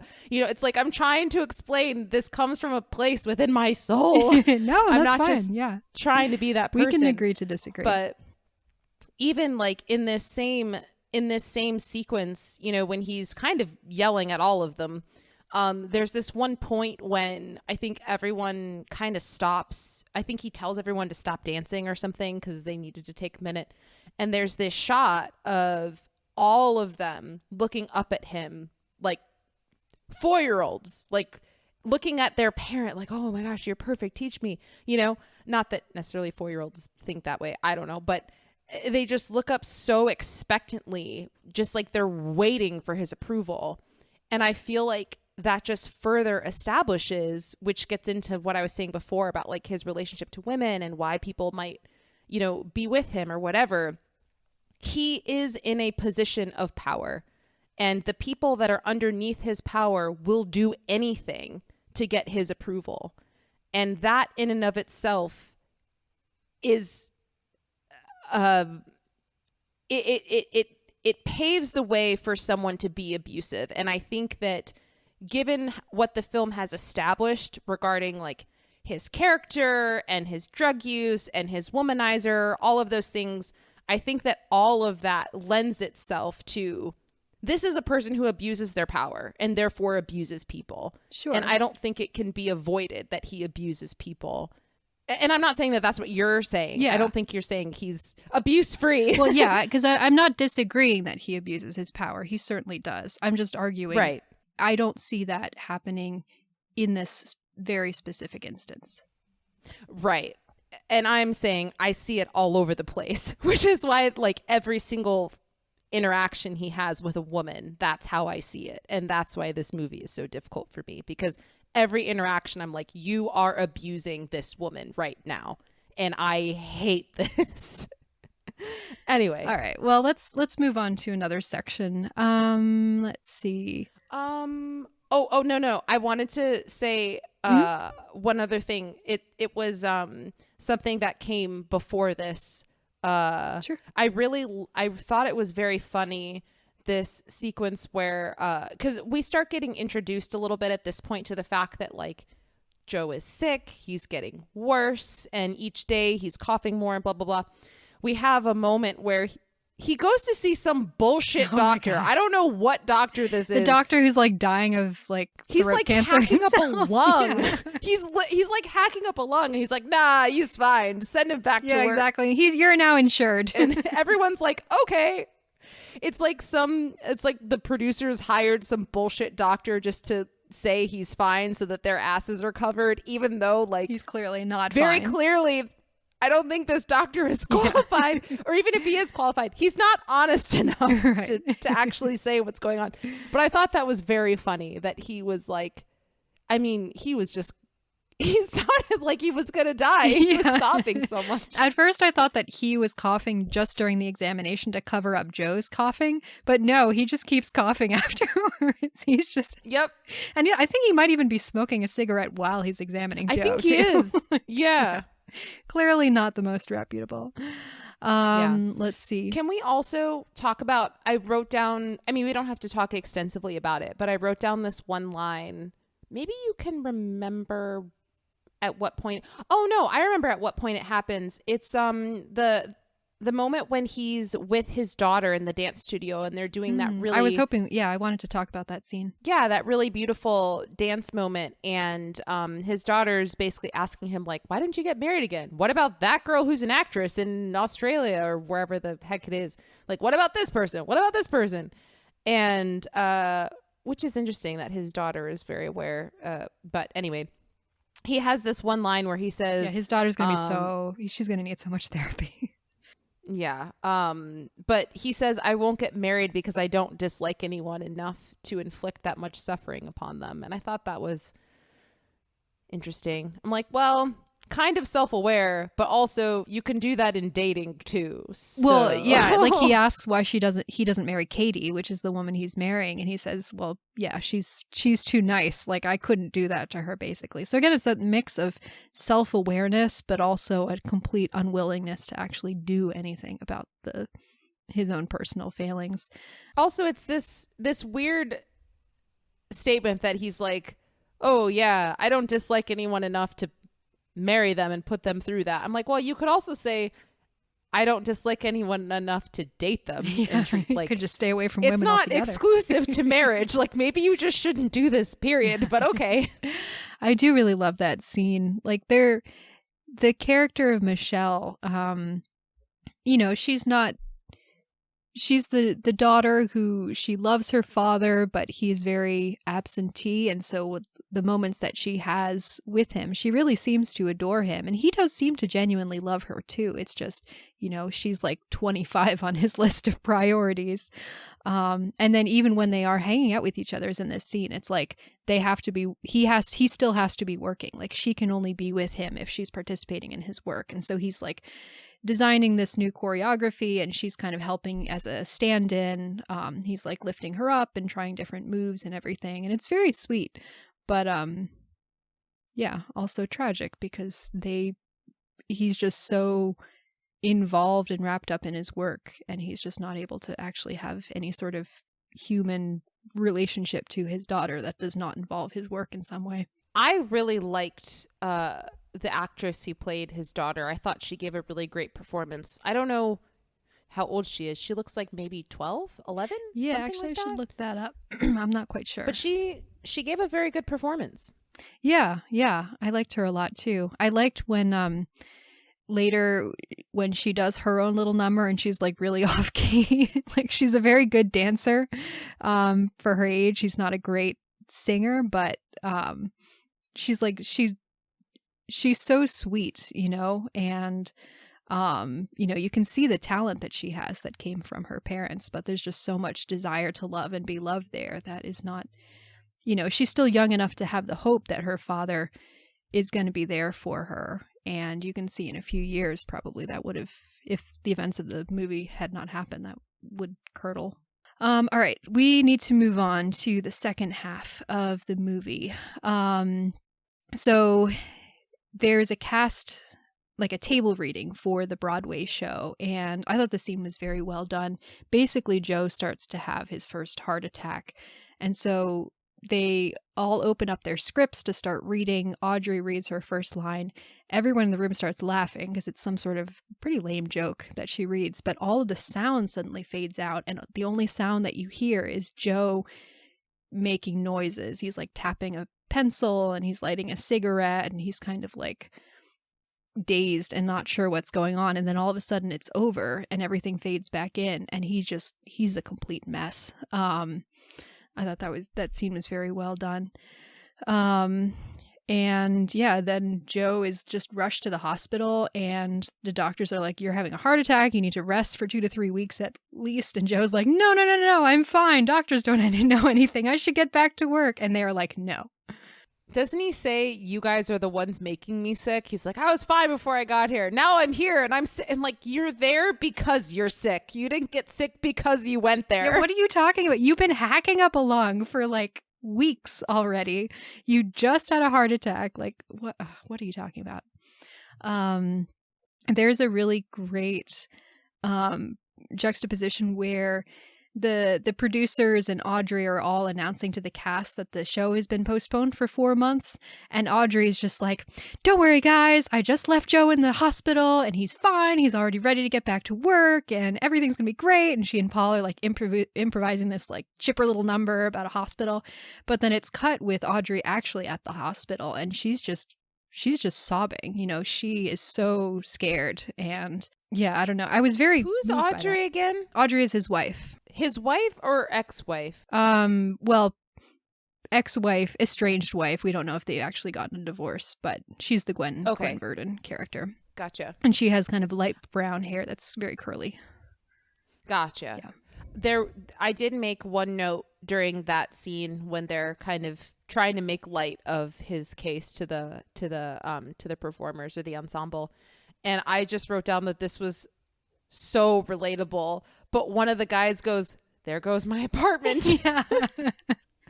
Like, yep. I know. And that one guy who's like, I turned down a job in TV for this. I'm such an idiot. And you're just like, oh gosh, I'm so. Yep. Yeah. And then the producers are like, well, we're going to try and get you temporary jobs. We'll even lend you money. And then the other producer's like, no, ixnay on that. And he's no, like, never mind. Yep. I thought that was funny and unfortunately relatable. Yeah. Not that I've had a boss get very ill and that's been my first response, but just in terms of like anything happening that somewhat threatens your job. And it's like, well, there goes my apartment. Yep. Yeah, I can't expect any sort of security coming from the producers. This is also the part where the producers, well, they have this like accounting meeting with Wallace Shawn is in it. Little cameo from Wallace Shawn. But they realize that if Joe is to die before February 1st, and they don't put on the show, all their costs, because of his insurance, all their costs will be recouped and they'll make a profit of like $500,000. And so they're like, interesting. Duly noted. But also they start talking to this other producer played by John Lithgow. And it's kind of like a Lord Farquaad. I saw him and I was like, Lord Farquaad is in this? Cool. Look like that. Well, he is Lord Farquaad. I thought Lord Farquaad was I'm blanking on his name. I will look it up. No, he's Lord Farquaad. Oh, no, you're right. Okay. Yeah. John Lithgow. Yep. But anyway, yeah, there's just like a couple really funny scenes where it's just like, they're both like, oh yeah, we're so sad that Joe's in the hospital. Yeah, man. It's just, hope he gets back to work soon. Anyway, do you want to look over this number? Yeah, like I'm just as a friend, I'll make a couple notes and, oh, that's so nice of you. And like, clearly they're gearing up for Lucas to be in place to replace him. And then later on when Joe seems to get better, they're like, oh yeah, we're so glad that Joe is better. And Lucas is like, yeah, I'm so happy about that. Here's my notes, use them, don't use them, whatever you want. And they're like, yeah, thanks for being such a great friend. Anyway, it's just definitely a little satire and theatrical producers there. Is it satire though? No, probably not. Is it satire? Very thinly veiled reality. Spoken by the person who's currently been on strike for the last 6 months. But it is like, you talked before about how Joe very much sees his dancers as kind of, just assets and objects for him to manipulate in the service of his vision, which I don't think is a very uncommon view for directors to have over the people that they're directing. But at the same time, the producers there's almost a reversal here where now the producers are looking at Joe in the same way. He is this asset who's made them a lot of money in the past, but if he's going through troubles, like they're not going to be there rooting for him. He's gone over budget, he's gone over time. If they can get someone in who can do the job faster and cheaper, all the same to them. Or if they can cancel the show altogether and the show just won't exist and all these people will be out of work, but they'll make money, like that's totally fine with them. And so there is this very like exploitative view, I guess, of who Joe is and what his career means to them. He's very much just an object to them. It's showtime, folks. Yep, exactly. That's showbiz. So Joe's in the hospital. For a while, he seems to be doing better, but he is not at all taking care of himself. He's just like inviting people in. He's partying. He's hitting on nurses. He's just drinking and smoking every chance he gets. And yeah, the doctors are like, well, if you're not going to care, why should we care about trying to get you better? And there's that question of like, does Joe actually want to get better? Like, he doesn't seem to accept the fact that he's sick, and he also doesn't seem to care about the idea of maybe he's going to die. He doesn't seem to be able to settle down and think through this with any sort of seriousness. So the reviews for his movie come out, his movie about the stand-up comedian come out. It seems like, I feel like it's kind of hard to tell whether his movie is actually any good. Some of the reviews are positive, like he's showing all the positive reviews and he's like, great, don't show me the bad ones. But then he sees this one bad review on TV and it really seems to get like to the heart for him. And that's the point in which he starts to really take a turn for the worse. Because he then has to go into surgery. There's this musical number where the doctors are all introduced and then they don't actually sing. They just like explain what's going on with his heart. Yeah. And so this is kind of the point in the movie where it really starts to get serious. Joe talks to Katie and he's like, I know you were with someone else. And she's like, yes, I was. Are we finished? And she's like, I still love you. I don't want us to be finished. And he's like, all right, then we're not finished because I love you too. But then in the afterlife sequence, Death asks if he means it. And he's like, I don't know. Maybe I do. Maybe I don't. Honestly, I can't tell what is the line between truth and lies. I just really wanted to say something nice to her. And she's like, why? And he's just like, I don't know, in case. Which I thought was very, very revealing. Like, he kind of knows what the right thing to say is, but there's no meaning behind it whatsoever, you know? Yep. This is now the part at which the hallucinatory musical numbers start happening in earnest. So there's a long sequence where there's 3 in a row. Audrey sings this song about, 4 in a row, sorry. Audrey sings a song called After You've Gone, about how he'll miss her once she's gone. Katie sings You Better Change Your Ways, which is about how he's killing himself. This whole chorus of dancers sings Who's Sorry Now? And then Michelle comes and sings Some of These Days, which is about how he's going to miss his daughter once he's gone. And throughout these whole sequences, this whole sequence, it's Joe sitting in the hospital bed watching all of this, but then a second Joe who is healthy and who's directing the sequence, and he keeps going up to Joe in the hospital bed and being like, all right, say your line now. Nope, you can't say it? All right, well, it's cut. All right, moving on. And so it's like this whole, very much his fevered director brain processing everything that's happened. He can't process anything. He can't process the idea that he's feeling remorse for the things he's done, or that he wants to apologize to his ex-wife and his daughter for the ways that he hurts them, except in the context of a musical number. Do you have any thoughts on these sequences, or the way they're filmed, or the messages that each one was expressing? I honestly don't really, because I was thinking about this while watching it. I think that they are sequences that are very much so showcasing Fosse's his strengths as a choreographer, and as a visionary person, and the design and the costumes and all of that. But we've kind of seen that throughout the whole movie. Like, we know that Bob Fosse is a good choreographer and all those things. So it didn't really present much new to me on that front. It was just kind of continuing, like, okay, good editing, good choreography, which it was. But anything beyond that, I was kind of like, okay, we're kind of stating the obvious here of like, okay, of course we're going to have a number with the daughter. Of course we're going to have a number with, whichever woman this is, because I didn't know which woman was which woman. Like, it didn't, it's not that they were bad. It's just, for me, I was like, I get it. I get it. And we're spending a long time establishing this. So I thought it was interesting to have him kind of sitting there and having another version of himself talking to him while he's in the hospital bed. That was kind of the thing that was most intriguing to me. But it was kind of just like placed a little bit here and there. So yeah, I mean, I think they look great, but beyond that, I don't really have much to say. I feel like it's a pretty like, if someone's dying and they're a terrible person and they're reflecting on their actions and how they've affected people around them and all of that, I'm like, okay, of course there's going to be one about this and one about this and one about this. So at this point I was honestly kind of just waiting for the movie to be over.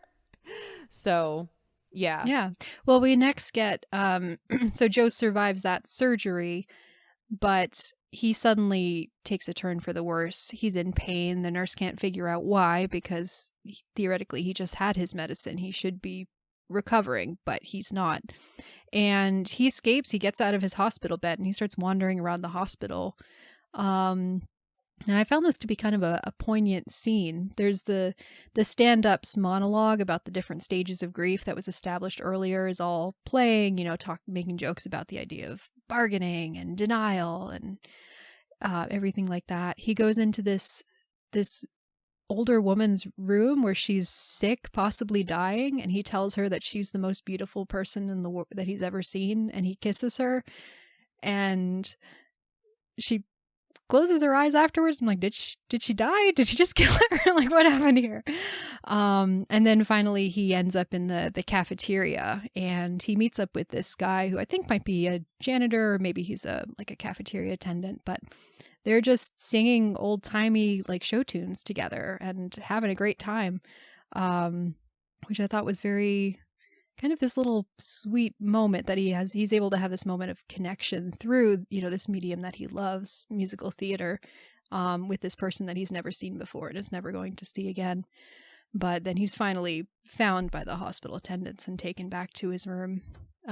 Thoughts about this sequence of him wandering through the hospital? Yeah, this is kind of calling back to what I was saying before in terms of when we're first introduced to the stand-up in the beginning. It did feel very long, but I liked how it was incorporated later on. I did really like this sequence of him walking around and hearing the overlaid voice of, the themes of the stand-up special, and especially the part which was really interesting because the first time we got the full extended sequence of him just screaming, "I'm dying," I was like, oh my gosh, this is so annoying, when we were just watching the stand-up in the beginning. But then seeing it in this sequence, I found it to be really powerful. So I liked how that was included here and how it was edited. I did like the sequence with him, with the guy downstairs as well in the kitchen. It felt like a final moment of Joe being able to be his true self. Like, it was nothing but him having a human moment with another person about musical theater, and he got to have a cigarette, which in my opinion, cigarettes and musical theater are the biggest loves of his life in this movie from what I've seen. And I don't mean that as a joke. They do feel like the things that he really cares about and what he's best at more than anything. And so I did like that last moment of seeing him kind of outside of the environment of all of the other toxic people that he has, not like that he's abused and created toxicity for or whatever, just having it be him as his true self downstairs with this other guy who knows nothing about him. Theoretically, I don't know, maybe he knows he's a famous I don't know. It doesn't seem to. I think he only learned his name when the hospital attendants told him that they were looking for him. Yeah, so it just, I liked, it was a nice little moment of peace, I think. It felt very peaceful. So yeah, I did like that kind of progression right there. Yeah, I agree. And then as he's carried off, he says, I think in narrative voiceover, "This is just a rough cut. I don't have the titles yet, and the underscoring's not in. It's not really finished. I need more time," which I just found very, very poignant. Again, kind of like as your mind is fracturing, you just keep going back to the thing that you know and love best, which is creating art, in this case, creating movies. But that idea again of like, I'm dying, I suddenly have realized that I have no time left, and there are so many things that I want to do. He, in the context of the theater and of film, he's always trying to perfect things. He's always trying to make them better. There's always a second chance. You can always run a number again, or you can always take that take again, or, you can always try and improve things. But in life, there's no rehearsal and then the real thing. It's just, you do it once and then it's over with. And it's like he's YOLO. Yeah. You only live once. He's never really had to reckon with that until this moment. So yeah, he's lying in bed, and then Death is sort of like, she dresses him in his sequined outfit and is sort of sponge bathing his skin. And then he's like suddenly in this performance that he'd been watching on TV before. Ben Vereen, who's a well-known Broadway actor. I think he's maybe not playing himself in this movie, but he introduces Joe onto his fake show, but in Joe's mind, it's like this whole hallucinatory number as he's entering death. This is his final farewell to the world. And it's this whole huge blowout number. It's very sort of 70s, 80s, it's very shiny, very tacky, kind of, very expensive looking. It's just so over the top. It's very chipper in a way that is so, intentionally weird. And strange for the subject matter. But it's a song called Bye Bye Life, and the lyrics are like, bye bye life, bye bye happiness, farewell loneliness, I think I'm gonna die. Isn't it like hello loneliness? Sorry. Yeah. It's just like, all right, I'm off to the great unknown and I'm gonna be alone forever, bye. So, and everyone, like, you know, everyone he knows is in the audience. The younger version of himself is in the audience, like his ex-wife, his girlfriend, his daughter, all the producers, like just everyone is, you know, brought back together for this final song. And he's running up and saying goodbye to them. You know, he tells his wife, like, at least I won't have to lie to you anymore. And it's just, oh gosh, it's like everything he wants to say to them, but in this weird, chipper mode. And everyone's cheering like it's, you know, it's his last performance. You know, it's as if, you know, that idea of a performer doing their last concert tour and everyone's celebrating them on their way out. It's him creating this kind of final celebration montage to himself in his brain. Yeah, what did you think about this number? It's very long too, which, I mean, I don't know if you felt like it was too long. For me, it just, I think it works because, you know, he's also dragging out his own death as long as possible. But yeah, what did you think of this number? Yeah, it was pretty unmemorable for me. I think it's just...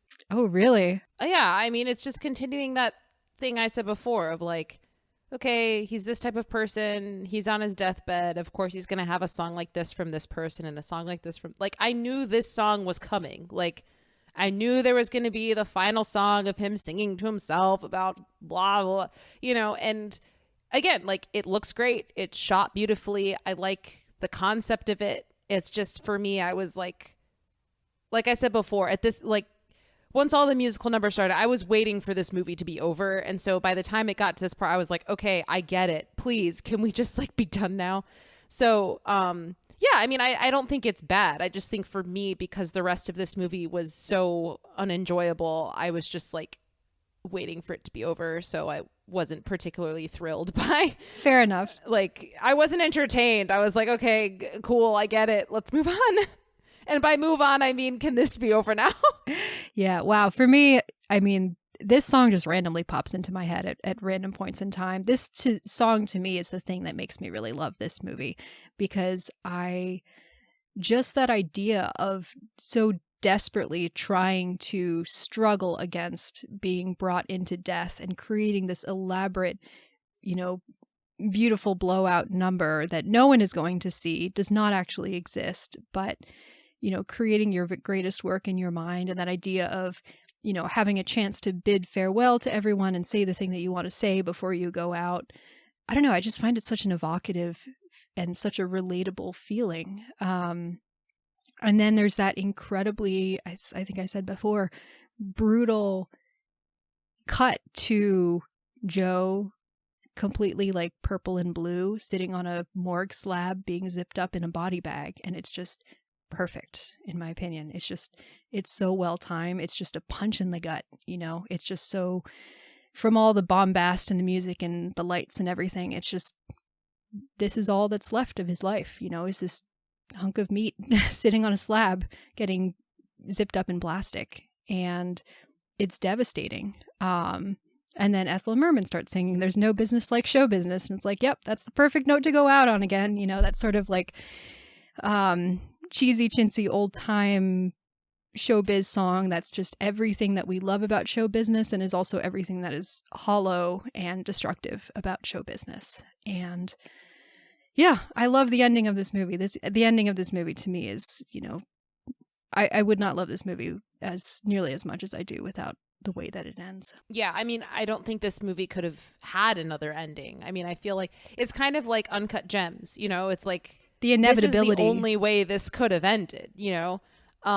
So yeah, I mean, I think, again, you know, this movie, it asks very interesting questions, and I think that it is a very relatable topic in terms of just meditations on life, and ultimately what is it all for if, you know, we're just a piece of meat, and what sort of legacy do we leave behind? Does any of this matter? You know, I think, yeah, I mean, it's very relatable, which I think is why so many people find this movie to be so powerful, because it's kind of, I almost feel like this movie is something that all of us want to do.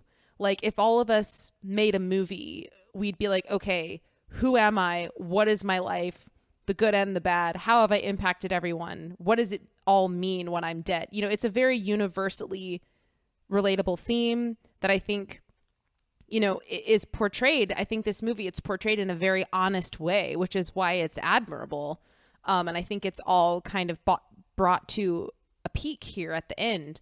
So I mean, again, I see why so many people like this movie. I just think for me personally, because it triggered me in certain very personal ways, I wasn't able to get over my own issues with it to really enter into the relatability of this. Because again, like, this movie is, I feel like, universally relatable, because all of us are people that come, live, and go away. And that's a reality that all of us have to face and all of us have to deal with at some point. We can ignore it for 15 years. We can ignore it for 80. Like, we can only avoid it for so long, but eventually we're going to think about it. And yeah, I mean, I think this movie does a really good job of just expressing that in an honest, interesting sort of way. It's just, for me personally, because I was so disgusted by everything else, I couldn't fully get over my own issues to engage with it as much as I wish I would have liked to, and as much as it seems like other people are able to. Mm-hmm. Yeah. This movie, I mean, it's one of those movies that, like I said, it just stuck with me because of all those relatable themes. You know, it is one of those movies that you end it and you're like, wow, what are the things that I'm not, life? Yeah, what is life?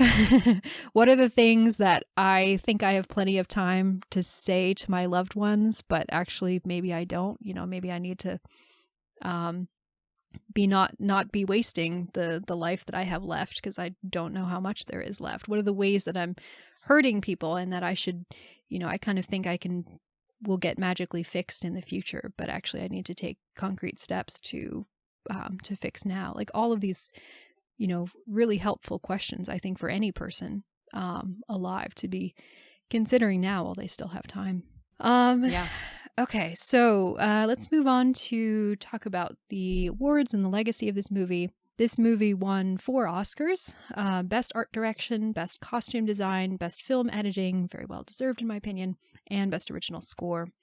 It was nominated for 5 additional other Oscars: Best Picture, Best Director, Best Actor for Roy Scheider, Best Screenplay, and Best Cinematography. I feel like, do you have any idea what else was this was nominated for Best Screenplay that year? Because I feel like this movie deserved to win Best Screenplay. Yeah, I agree. I did look this up, actually. Best Screenplay was won by Breaking Away, which I actually recommended to you last week. It's a sports movie. It's actually a very good movie from what I remember. It's been a long time since I've seen it, so I can't say off the top of my head that this deserved to win over Breaking Away or Breaking Away deserved to win over this, but I did really like Breaking Away. But apart from that, this was also the year of Kramer versus Kramer, which kind of swept all the other categories. So, but this movie also did win the Palme d'Or at the Cannes Film Festival. Apparently Stanley Kubrick saw it and called it the best film I think I have ever seen. Sounds like a movie Stanley Kubrick would call the best movie he's ever seen. That's such a coincidence that I brought up Clockwork Orange earlier. Yeah, right? Yeah. Man, what if Stanley Kubrick had directed a musical? What do you think that would have been like? I think it would have been like this. Because Stanley Kubrick was also a very problematic person who made very great art. And I feel like I think it would be this. Yeah. He would hire Bob Fosse as the choreographer, and aside with that collaboration, it would be the same exact movie. Maybe a little less maximalist, but yeah. That would have been fascinating. All right. So right now, Metacritic has this movie at 72. Rotten Tomatoes has it at 87%. Critics' reviews were generally positive, but a little bit mixed from what I've seen at the time. Although this movie has obviously kind of continued, if not grown, in estimation since. A Variety review that I found from 1978 when it first came out called it self-important, egomaniacal, wonderfully choreographed, often compelling film. And then I found a review from Chuck Bowen in Slant Magazine. He wrote, this is a very, I thought it said some things that I like agree with, but also it's just a very, I don't know, he uses so many, it's a really long sentence and he used a lot of really fancy words that I thought was kind of amusing. He wrote, all that jazz is so head-spinning because it's a deeply felt, deeply stylish, deeply alive movie about disconnection, degradation, and estrangement that abounds in lewd, boozy, intellectualized poetry. The fusion of these various contrasts was Fosse's great specialty, and it's right there, subsumed in the film's rococo photography, and especially in the amazing dance numbers, which revel in a tone of macabre erotica that contextualizes Joe's narcissism and self-aggrandizement vis-a-vis his sex fantasies and death wishes. Dying, the ultimate stage exit, absolves Joe of selflessness. So there's, I don't know, there's a lot to unpick there, but I found that an interesting quote. I feel like that's the type of person where if I were to meet them at a bar and they would start talking, I would automatically be like, when can I leave this conversation? It's like that SNL sketch, like the girl woman you wish you hadn't started a conversation with at a bar. It is, except worse. It is way more articulate, but probably even more insufferable. Can I ask you, sure, before we get to our final thoughts, what do you think about the title of this movie? All That Jazz? Yeah, because it's from, I mean, there's obviously barely any jazz in this movie. There's obviously that song in Chicago, All That Jazz. I don't know if the title is coming from that or if it was kind of more a pre-existing phrase, and the phrase is mentioned in the movie. I think it's the quote that I read at the beginning when he's like, Ben Vereen is like, yeah, he lost out on, what's he say? He came to believe that work, show business, love, his whole life, even himself, and all that jazz was bullshit. And so it's that kind of, I think it does very well in establishing that kind of multifaceted view of existence and art that Joe Gideon has and this film has, where it's sort of, there's the glitz and the glamour of it, but there's also that sense of it's glitz and glamour that's covering up hollowness or ugliness.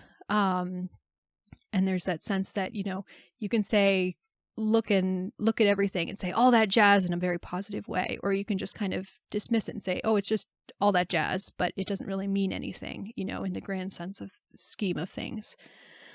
Yeah, I don't know. Do you have any thoughts on what it means or what you think about that title? I mean, I was just thinking about it in, you know, the general sense of people just kind of say all that jazz to kind of be like, okay, it's filler. It's like a, like you know what I'm talking about. I don't need to say all the details. It's just whatever. And I thought it was interesting that he referred to his whole life as just kind of like all that jazz. Yeah, it just whatever. So yeah, I was curious as to if you had any like deeper thoughts regarding that, but that was kind of what I took from it. So. Which again is very characteristic of how Joe Gideon characterizes himself in those afterlife sequences. Because I think I mentioned this earlier, but you know, every time death tries to nail him on something that's substantive or any like genuine sense of feeling or care for another person or even about himself, he's just so dismissive of it. He doesn't seem to feel like he is a person who's worth thinking about, and he doesn't think that anyone else is a person worth thinking about. All he cares about is work. He has no sort of sense of existence or kind of greater set of moral values or meaning or purpose to life apart from just doing his work and trying to make it the best that he can. And so, you know, that characterizes his mindset. Like, to him, all of this is all that jazz. There's nothing underneath, you know, there's nothing solid that he can grasp onto. And so as he slips into death, it's just, let me just turn this into one last musical number and then that's it. Mm-hmm. Yeah. All right. Final thoughts. Yeah, I do love this movie. It is obviously, as we've talked about many times in this conversation, about a very deeply complicated and problematic person. And I think it's all the more interesting in that it is this own person telling his story and telling it in a very honest way that is also, there's elements of self-justification or contextualization there, but it's also very much like, let me open up my brain and my heart and show you everything that's rotten and false and lacking there, and I'll just I'll turn it all into art, but I'll let you, see me, warts and all. And I think that's really interesting. And, as I said before, I am really fascinated. I don't know what this says about me, but I am really fascinated by media that deals with the inevitability of death and how people respond to it, and how it, the acknowledgement, the sort of memento mori, remember that you are going to die, how that changes or doesn't change behavior, and the mental processes that people have to do when they acknowledge the fact that their time on this earth is limited. I love the way it's shot and edited. I think it's really creative. I think the script is very strong and the acting is very good.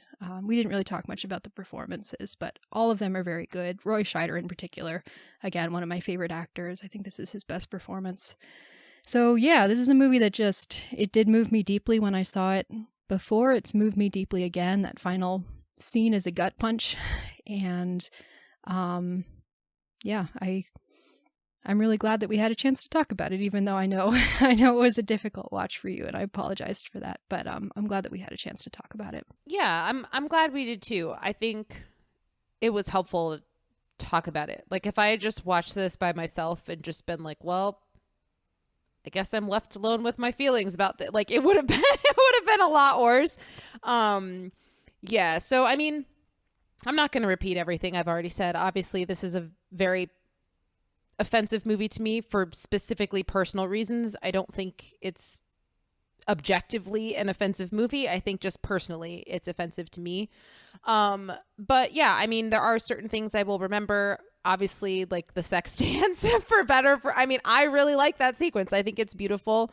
I would watch it again. I think it is a powerful movie with powerful themes. I wish I had been, I think the main thing I'm going to take away is I wish I had been able to connect with this movie in the way that I know everyone else is, because I see what's there. I see that with a different type of, for lack of a better word, like disgustingness. Like, if he had been disgusting in another way that wasn't abusing to women so consistently, I think I really would have been able to enter in. So I think I'm just bummed that because of my own personal issues that I can't connect with this movie in the way that I would like. So I guess that's my main takeaway. I'm happy for everyone else who doesn't have those personal issues and is able to appreciate this movie in the way that I believe it deserves to be appreciated. But unfortunately, I'm bummed that I'm unable to get there. So the sex dance is great. Do you hear that, everyone? The sex dance is great. Tatum approved. Tatum approved. All right. Yeah, well, and thank you for your honesty.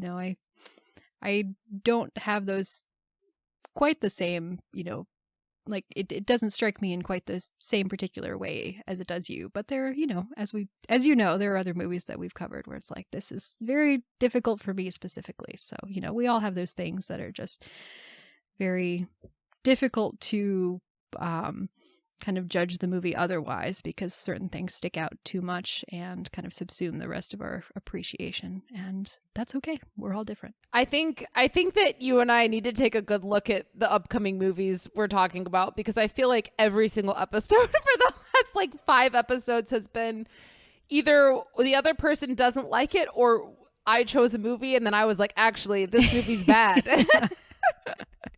Yeah, we might need to reevaluate. On that similar note, do you want to tell the people what we're going to be covering next week?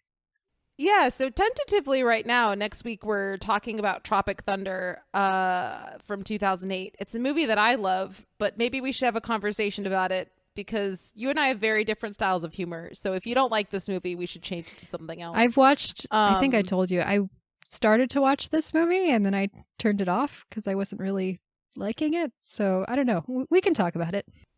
Yeah, we'll figure it out. So, hey, guys, it's a wild card. So we'll keep you on the edge of your seats. Maybe next week we'll talk about something totally different. So, yeah, you guys will just have to wait in suspense until then. I know, a whole week. A whole week. Good luck. Go watch The Worst Person in the World while you wait. Hey. All right, well. It's streaming on Hulu. Check it out. Yeah, it is. Hulu got some good stuff. All right. So thanks everybody for listening, for making it this far, and hope to see you all next week when we maybe talk about Tropic Thunder or maybe talk about something else. At this point, I feel like probably not. So yeah. Okay. Bye.